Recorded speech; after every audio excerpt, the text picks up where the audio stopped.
Манай хамаатны ах насаараа халзан явсан нэг. Намайг баг байгаад халзан байсан. Нас бид хүрэхэд ч ихсэн халзан хэвээрээ л байсан. Тэгээд нэг л өдөр сониужирхаад байнга л үсээ засуулдаг юм байхтай гэж бодоод асуудал надад нэг эвгүй төөх ирсэн юм.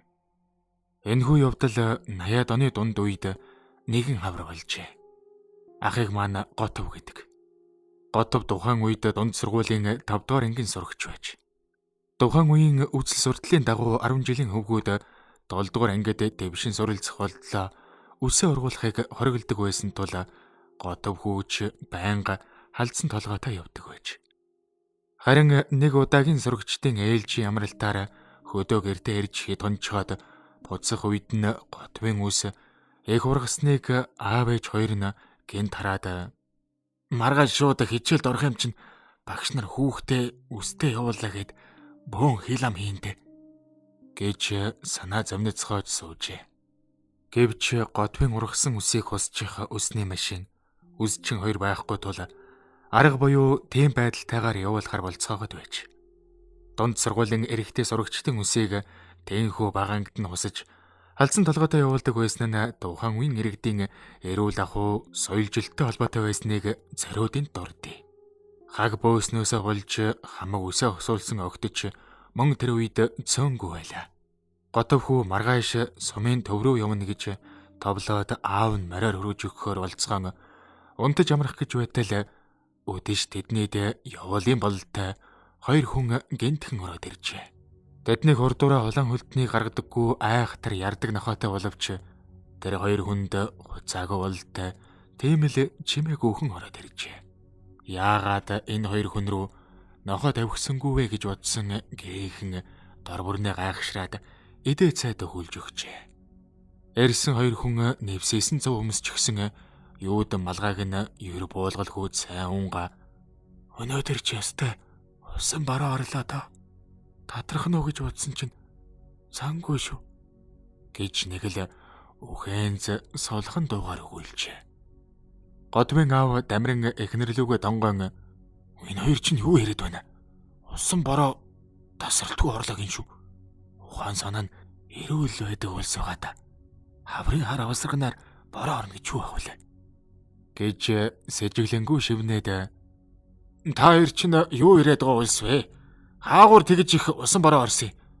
Манай энд худалч хүнд бараг жил бороо ороогүй юмсан гэж. Тэгт нь Готвын ээж хоолоо засан өвгөө наад яриага гэж тохих мэт чимээ гаргажээ. Нөгөөгийн чид аавынх нь үгэнд харь хэлсэнгүй. Юудан малгаагааж тайлахгүй суугаад л байж. Тиймээс Готов хүүхдийн сониуч зангаар тэдний хажуугаас юм авч байгаа хүний дүр хэсгэн ойртож харвал хөнрөлдөж бөмбөйсөн юудан малгаан зах цухаас монхордуу хамрал халт үзэгдэжээ. Ингэж байтал нэг нь боодолтой зөөл гаргаж ирснээ бов жихэр гарган Готов хүү рүү сарвайгаад яасан хөөрхөн хүүвэ майхүү минь жихэр хэмээн өгөхөд очиж авчээ. Гэхдээ хүүд бов жихэр атгаж өгсөн хүний гар харагдсангүй.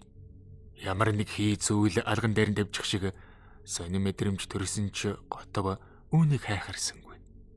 Тэгж байтал арай ясархуу том биетэй нэг нь хөөе энэ хүүгийн үсийг авах цаг болчихж гэж дуу алдсан юм санаж. Хоол цай бэлдэж явсан ээж нь харин тийм шүү маргааш сургуультай явах гэсэн юм.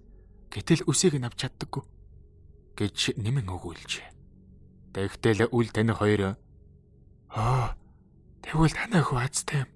Бид хоёрт үсний тонгорго яваа. Явахаас өмнө аваад өгье гэсэн юм санаж.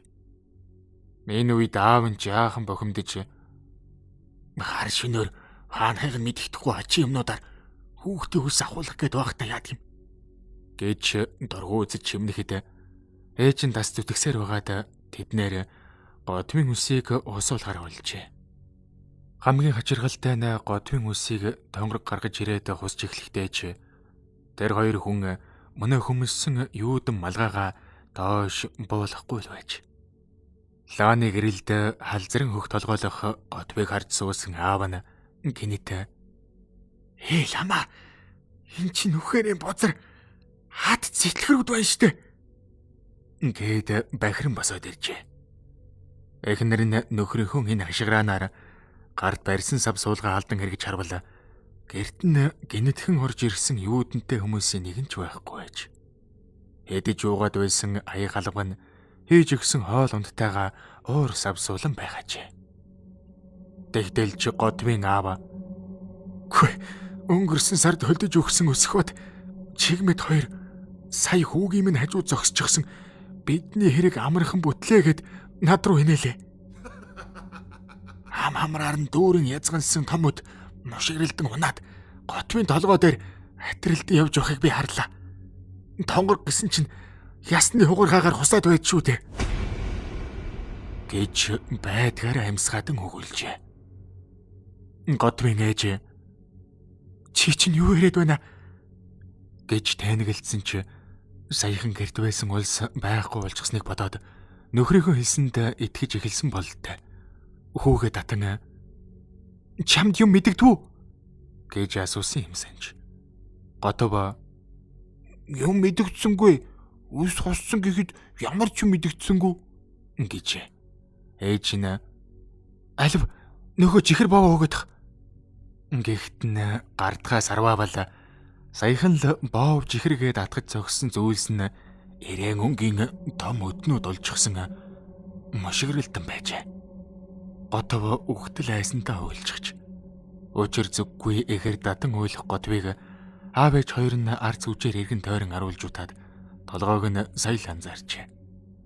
Өвгийн толгойтой өсний эхийнх нь яа гарахгүй усаад хайчихсан юм шиг байхгүй болчихсон байж. Урт зураасууд гөвдрүүдэн дадсныг тооцвол өөрөө ямар нэг шарах сорив болоогүй байлаа. Эцэг их хоёр бүр алмаарч хэлэх үгээ олж ядан байтал аав нь наад ширдэг дээр чинь ус унжуу гэж.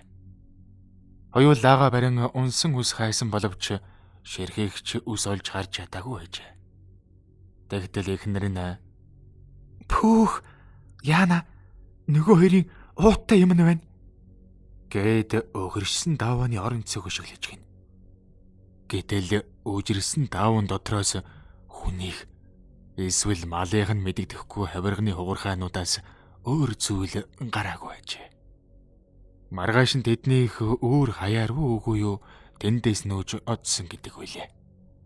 Хамгийн хачирхалтай нь өдгөө 40 насыг насалж яваа хамаатны ах Годвийн маань толгойн үс дахиж ургаагүй гэдэг бөгөөд холбогдох эмнэлэг үйлчилгээнд хамрагдаад ганц ширхэгч үс цухагаагүй байжээ. Харин хуухных нь цаг орчмоор л цагаан дөө зөөн хідэн ус ургасныг авалгүй ургуулсаар хинч харсан инээд өрмээр марцсан амтан болчихсон байна.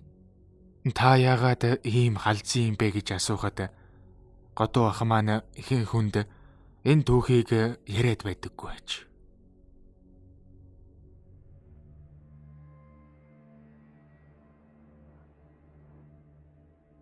Монгол хэл үнэхээр баялаг гэдэгтээ хинч маргахгүй.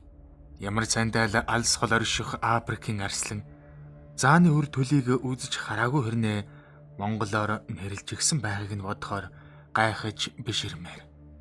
Тэрч бүхэл тоос доржлонд байгаа байхгүйг нь мэдэхгүй хэрнээ чөтгөрийн үр төлийг үүхэд гээд нэрлж гисэн байх юм. Эм нэгэн үүхтийг санамсаргүйгээр тэрж үнсчихэд хүнд өвчин тусч нас барсан эмэг нэлтгэрийг 1980-ад оны дундуур Ховд аймагт гарчээ. 1984 оны 7 дугаар сарын 10-ны үдээс хойш гэлэг бэл гэдэг жолоочээр овсын цагаан харихнаас төвшний мод ачаад наадмаа сүмэн урьдаад Ховд хот руу орчих санаатай давхиж яваад мянгад сумын төвийн ойролцоох улаан хар гэдэг уулын үзүүр дээр давхар дугуйгаа хагарсныг мэдээд зогсжээ. Ховд голын ирэг дээр орших мянгад сумын төвд цуны цагт халуун шумуул хоёрт амьд амьтанд эсийн аргагүй болдог учраас тэр аяараа 80 км орчим нүүдэллэн ууланд гарч зугаацдаг байлээ. Сумын төвд ердөө хэдэн залбин нохой ганц хоёр манааж сахиулал эзэн болж үлддэг. Тиймээс гэлэгбэл жолооч орой ганцаараа ялаа шумуултад тулалдан байж дугуйгаа янзалж эхэлжээ. Ганц хүнд хоёрын хоёр дугуй, тэгээд ялаа шумуул халуун гэдэг үнэхээр хүнд тав. Тэр ямар тач ноцолдсоор байгаад хараа бүрий болох үед хоёр яс салжээ. Тэгээд хөдлөхийнхөө өмнөхөн морь хорих санаатай машинаас хэдэн алхан болдтол уулын бэлд нэлэх хөөхд часхийн өөлөх сонсогдсон байна.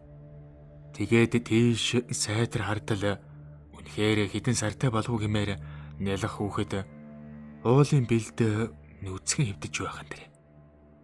Энэ халуун ялаа шумуулан дунд яагаад нэлэх хөөхд ганцаараа байж байдаг үлээ гэж бодсон авч өөрийн ирэхгүй л ховсдуулсан мэт тэр зүг алхажээ. Тэгээд очиод мөнөө хүүхдийг шууд тэврээд авсан байна. Тэрхэн агшинд ухаан нь дэн дум болж өөрийн мэдэлгүй үнсээ давчээ. Нэг мэдхэд л нулимсэнд бөмбөрчихсэн ганцаараа хий юм тэвэрчихсэн сууж байв. Эргэн тойрноо нэвт шувд харсан боловч хүүхэд битгий хэл олигтойхон огтон ч харагдсангүй. Тэгээд айсандаа ухаан жолоогүй хараалган машинаа асаагаад 40 км зайтай аймгийн төв рүү улаан галзуу хурдлан давхижээ. Аймаг дээр ирээд машина баазынхан үүдэнд тажчихад эли балан амтан гэртээ ирээд ухаан алдан унжээ. Маргааш нь баяр наадан болж байгааг ч хэлэхүү эмч домч лам хараар янзлуулах гээд боломж олдсонгүй. Эхнэр нь байс хийгээд л төргөн тусламж дуудана. Гэвч оншин тогтоогдохгүй. Тэгээд эхнэр нь аргаа бараад эмнэлэг давааж чивдүүлжээ. Тэр байраа эли балаа болж байс хийгээд л нүцгэн хүүхдийн тухай яриад байж. Нэгэн лам түүнийг үзээд чөтгөр шуламсын хорлол болжгээд эмнэлгээс гарахыг зөвлөсөн байна. Түүний гэртээ ирсэн хойно мөнөөх лам ном уншиж энэ тэрээр аргалсаар ухаан оруулгаад тэр байр дээрх явдлыг ярьжээ. Би энэ гайгүй болсон хэдий ч нэг л гундуухан хүнтэйж дуугарахгүй яг л зомби маягийн болж ховирчээ. Тэгээд хэд хоногийн дараа гэв гинтэл талигаж болсон байна. Түүний алтан савыг нээхэд нас барсан хүүхдийн сүнс чөтгөр олж аавыгаа дуудах үед нь тааралдан гар хүрснээс олжээ гэсэн байна. Ийм нэгэн чөтгөрийн хүүхэд хөөрхий сайхан сэтгэл дэрийг ийхүү авч удсан гэдэг.